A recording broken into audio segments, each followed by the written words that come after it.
худ аз нигоҳи таърихӣ агар баҳо бидем, аз давраи пайдоиши ислом аз ҳамон ҷанбаҳои таърихӣ ӯ шаҳодат медиҳад ки сиёсӣ шудани ислом яъне манбаи маҳз пеш аз ҳама ба он оварда мерасонад ки вай бе қатлу куштори омма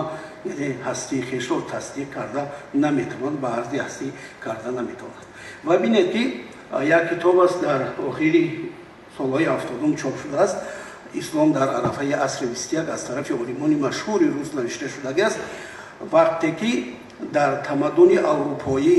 дар онҷо суратҳош оварда шудааст ки дар тамаддуни аврупоӣ дар кӯчаҳои Марсели Франсия вақте ки мардум намози ҷумъа мегузарониданд,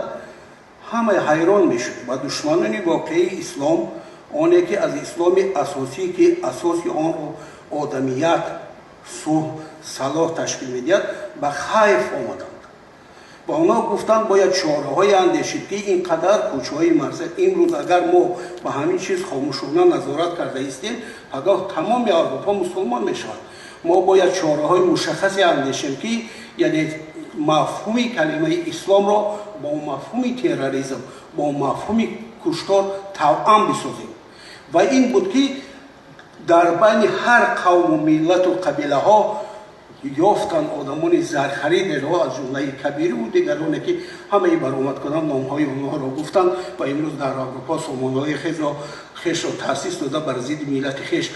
سنگر می‌پرتایند. همین خیل آدما را اونها یافتند و توسط دست آنها تشکیل کردند تشکیلات‌های تروریستی خود را با نام حزب نهضت اسلامی. و واقعه‌های میانبرده جنگ شهروندی اثبات همین است که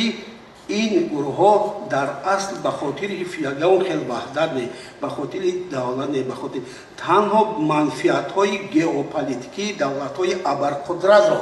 که زرخریدان آن را با پول و مال تامین میکنند، تنها آنها را